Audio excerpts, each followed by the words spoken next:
आज से 150 साल पहले एक छोटे से कॉटन ट्रेडर ने भारत को बदलने का सपना देखा। इस बात से बिल्कुल अनजान कि एक दिन उनका यह सपना एक ऐसे बिजनेस एम्पायर को जन्म देगा जो सिर्फ भारत को बदलेगा बल्कि करोड़ों भारतीयों दिल को भी जीत लेगा। ये कहानी है टाटा ग्रुप की, तो इंस्पायर होने के लिए तैयार हो जाइए। साल 1839 जमशेदजी टाटा का जन्म होता है और वो बिजनेस करने लगते हैं। अगले 10 साल में कई मुश्किलों के बावजूद उनका बिजनेस काफी बड़ा बन जाता है। लेकिन जमशेदजी केवल कॉटन को ट्रेड करके सेटिस्फाइड नहीं थे, वो खुद कॉटन से क्लॉथ मैन्युफैक्चर करना चाहते थे। बट एक प्रॉब्लम था, ऐसा लगता था कि वहाँ काम करने वाले वर्कर्स के बीच में सीरियस इश्यूज थे। हर दिन लगभग 20% वर्कर्स एब्सेंट रहते थे और कई हफ्ते तक छुट्टी पर रहते थे और लगभग घंटों तक काम नहीं कर पाते थे। इसलिए उन्होंने एक इनोवेटिव सोल्यूशन निकाला। उन्होंने वर्कर्स के लिए एक प्रोविडेंट फंड का स्कीम लॉन्च की। मतलब अब वर्कर्स का रिटायरमेंट के बाद पेंशन मिलने वाली थी। दूसरा, उन्होंने वर्कर्स का मेडिकल इंश्योरेंस करवाया और फाइनली फैमिली डे और स्पोर्ट डे जैसे इवेंट ऑर्गेनाइज करवाया।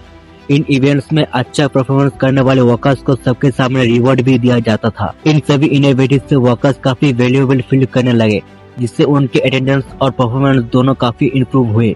इनमें से कई स्कीम इतने फ्यूचरिस्टिक थे कि पूरी दुनिया में इन्हें तब तक किसी ने भी इम्प्लीमेंट नहीं किया था। 1880 में जमशेदजी ने देखा कि इंडिया में इंडिपेंडेंस की डिमांड बढ़ रही है।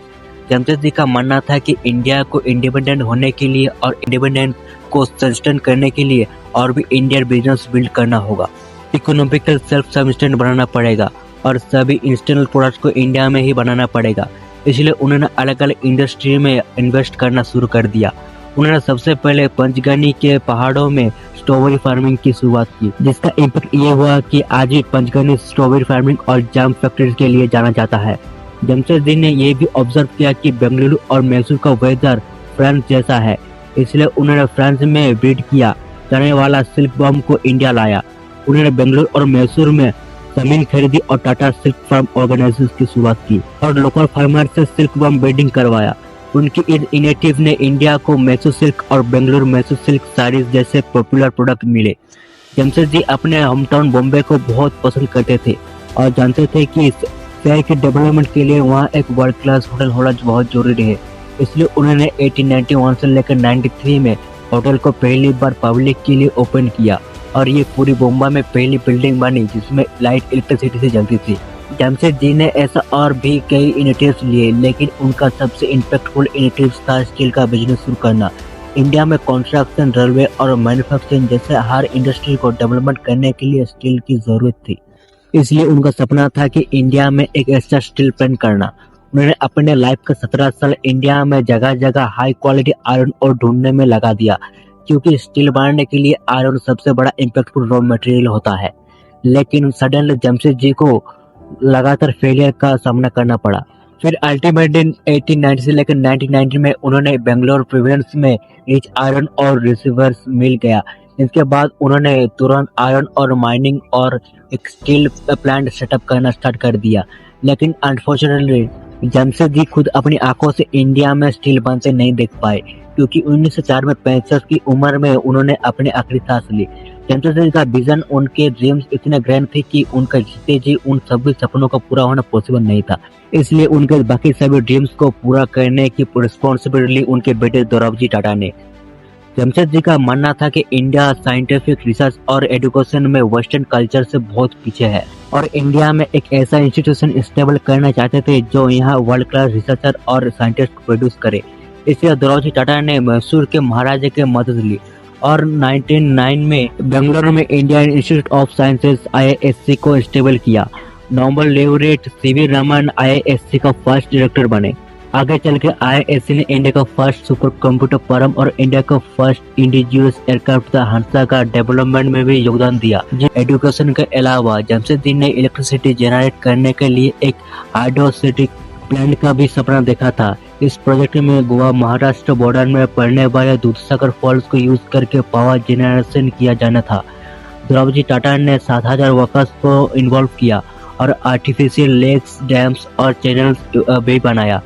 1911 में प्लांट को रेडी हुआ और पावर जनरेशन स्टार्ट हुआ। मुंबई के कई मिल्स और बिजनेसेस को इस पावर प्लांट से पावर मिलना शुरू हो गया था और आज इस कंपनी को हम टाटा पावर के नाम से जानते हैं। फाइनली जमशेदजी ने जो स्टील प्लांट का काम स्टार्ट किया था उसे पूरा करने की रिस्पॉन्सिबिलिटी भी दोराबजी टाटा ने ली थी। 1907 में उन्होंने एक लिमिटेड कंपनी स्टेबल किया, जिसमें करीब 8,000 लोगों ने इन्वेस्ट किया। कंपनी का नाम टाटा स्टील एंड आयरन रखा गया और फाइनली 1912 में टिस्को ने पहली स्टील प्रोड्यूस करके निकाला। इसके 2 साल बाद 1914 में वर्ल्ड वॉर शुरू हो गया और ब्रिटेन में स्टील डिमांड एकदम से शॉर्ट अप हो गया। उन्होंने टैंक, ट्रक, रेलवे इन सब के लिए स्टील चाहिए था। टिस्को के प्लांट ने दिन रात काम किया और उस डिमांड को पूरा किया। वार के खत्म होने के बाद उस समय को विक्ट्री ने टिस्को की कंट्रीब्यूटर को एक्नॉलेज किया। जमशेदजी के नाम पर टाउन का नाम जमशेदपुर रख दिया गया और जिस टाउन में टिस्को का प्लांट था उस टाउन का नाम जमशेदजी के नाम पर टाटा नगर रख दिया गया।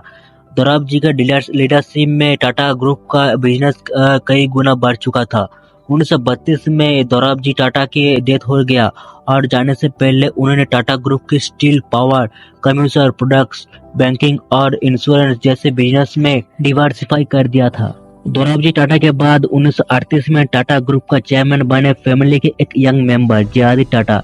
जयादी टाटा ने 1925 में बिजनेस ज्वाइन कर लिया था और टिस्को के प्लांट में काम सीख रहे थे। वो हमेशा से एविएशन में काफी इंस्पायर्ड थे, इसीलिए 1932 में उन्होंने टाटा एविएशन सर्विस की शुरुआत की। ये एयरलाइंस पैसेंजर्स और कार्गो ट्रांसपोर्ट सर्विस प्रोवाइड करने वाली इंडिया का पहली एयरलाइंस बनी। इसके पहले फ्लाइट को जयादी टाटा ने उड़ाई थी, जिसके बाद वो इंडिया का फर्स्ट एवर कमर्शियल प्लॉट बन गया था। चेयरमैन बनने के बाद जयादी टाटा ने देखा कि इंडिया को सोडा एस और कोस्टल सोडा जैसे एसेंशियल केमिकल बाहर से इंपोर्ट करना पड़ रहा था। यहाँ केमिकल एसेंशियल प्रोडक्ट्स बनाने के लिए जरूरी था, जैसे ग्लास, टेक्सटाइल, सोप्स और डिटर्जेंट। वो चाहते थे कि यहाँ केमिकल्स इंडिया में भी प्रोड्यूस किया जाए। इसलिए 1939 में उन्होंने गुजरात के मितपुर टाउन में एक केमिकल प्लांट बिल्ड किया और यहीं से शुरुआत हुई थी टाटा केमिकल की। वही टाटा केमिकल जो आज टाटा सॉल्ट भी मैन्युफैक्चर करते हैं। केमिकल बिजनेस को अच्छा चल रहे थे, लेकिन जयादी टाटा का ड्रीम अभी भी एयरलाइंस बिजनेस को ग्रो करना। वर्ल्ड वॉर सेकेंड के दौरान ब्रिटिश गवर्नमेंट ने सभी प्लेन को सीज कर लिया, जिसके कारण टाटा एविएशन सर्विस रातों रात बर्बाद हो गया। लेकिन जैसे ही वॉर खत्म हुआ वही से जयादी टाटा ने वापस एयरलाइन बिजनेस में एंट्री ली। इस तरह 1946 में शुरुआत हुई एयर इंडिया की। एयर इंडिया की फ्लाइट, इन फ्लाइट एंटरटेनमेंट सब कुछ टॉप क्लास था। इवन उनका मॉस्कॉट एक महाराजा था जो एयरलाइंस के इंडिया हॉस्पिटैलिटी और रॉयल स्टैंडर्ड को देखता था। साथ ही साथ एयर इंडिया हमेशा अपने टाइम टेबल के हिसाब से चलता था। इन सब के कारण न केवल इंडिया में बल्कि इंटरनेशनल भी एयर इंडिया को one of the best airlines का टूर पे जाना जाता था। जयादी टाटा अपने चाइल्ड की तरह एयर इंडिया को ग्रो कर रहा था, लेकिन फिर कुछ ऐसा हुआ कि जिसने इस एयर इंडिया को उनसे एक झटके में छीन लिया। इंडिपेंडेंट के बाद इंडियन गवर्नमेंट ने सोशलिस्ट इकोनॉमिक मॉडल को अपनाया था। इसका मानना था कि देश की इम्पोर्टेंट इंडस्ट्री जैसे कि ट्रांसपोर्टेशन गवर्नमेंट के कंट्रोल में होना चाहिए, ताकि ये इंडस्ट्री प्रॉफिट से ज्यादा पब्लिक सर्विसेज पे फोकस करे। और इसलिए 1953 में एयर इंडिया को नेशनलाइज करके गवर्नमेंट के कंट्रोल में ले लिया गया। नेशनलाइजेशन के बाद एयर इंडिया का एक ट्रेजिक डिक्लाइन शुरू हो गया। सर्विस, पंक्चुअलिटी और सेफ्टी नेगेटिविटी इम्पैक्ट हुए, जिसका रिजल्ट ये हुआ था कि अल्टीमेटली एयर इंडिया का अपना वर्ल्ड क्लास एयरलाइंस का स्टेटस खो दिया। जयादी टाटा ने टाटा ग्रुप को ग्रो करने में कोई कसर नहीं छोड़ी। उन्होंने देखा कि इंडिपेंडेंट के बाद भी देश में कोई भी इंडियन कॉस्मेटिक ब्रांड नहीं था, इसलिए उन्होंने लैक्मे की शुरुआत की। लैक्मे एक फ्रेंच वर्ड है जिसका मतलब हिंदी में लक्ष्मी होता है। जयादी टाटा ने जानबूझ के इस ब्रांड को एक इंडियन नाम नहीं दिया, क्योंकि उन्हें पता था कि इंडियन वुमेन फॉरेन ब्रांड को ऑब्जेस्ट थी और फॉरेन ब्रांड्स को ही हाई क्वालिटी मानता था। इसलिए लैक्मे नाम देकर उन्होंने इस कॉस्मेटिक ब्रांड को इंटरनेशनल लेवल की एस्पिरेशनल वैल्यू दी, लेकिन रियलिटी में लैक्मे का मतलब अभी भी इंडिया से डीप कनेक्टेड था। इसके अलावा जयादी टाटा ने जमशेदपुर में एक रेलवे इंजन बनाने वाली फैक्ट्री को खरीद लिया और शुरुआत की Tata locomotive and engineering company limited की। लोको सिर्फ रेलवे के लिए ही स्टीम इंजन बनाती थी, लेकिन जयादी टाटा ने जल्दी ट्रक मैन्युफैक्चरिंग में एक्सपेंड कर दिया। उन्होंने 1962 के इंडो चाइना वॉर और 1965 में इंडो पाक वॉर के दौरान जब उन्होंने गवर्नमेंट को हर तरह से सपोर्ट का एश्योरेंस दिया ताकि वो मैन्युफैक्चरिंग में हेल्प करे, उन्होंने अपने एयर इंडिया का एक्सपीरियंस यूज किया और इंडिया एयरफोर्स के लिए 10 ईयर का डिफेंस प्रिपरेशंस प्लान भी बनाया। इस रिपोर्ट में सिग्नल इक्विपमेंट, रडार और स्पेयर पार्ट की रिक्वायरमेंट इंक्लूडेड थी। गवर्नमेंट और इंडियन एयरफोर्स को इस रिपोर्ट की काफी मदद मिला। जे.आर.डी. टाटा की इस कंट्रीब्यूशन देखते हुए प्रेसिडेंट ऑफ इंडिया ने उन्हें इंडियन एयरफोर्स में ऑर्डिनरी एयर कमांडर की रैंक दी, पोस्ट भी दी थी। 1991 तक जे.आर.डी. टाटा ने टाटा ग्रुप की कंपनीज को नंबर 84 तक पहुंचा दिया था, जिसका 24 करोड़ का रेवेन्यू और 2,70,000 एम्प्लॉइज था। लेकिन अब 87 की एज में समय आ चुका था कि वो टाटा ग्रुप की कमांड किसी और को सौंप दे। इसके लिए जे.आर.डी. टाटा ने चेयरमैन के तौर पर टाटा फैमिली के एक प्रमोशन मेंबर को सिलेक्ट किया और ये नया चेयरमैन था sir Ratan Tata. Chairman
customer behaviour को समझा और काफी कुछ सीखा।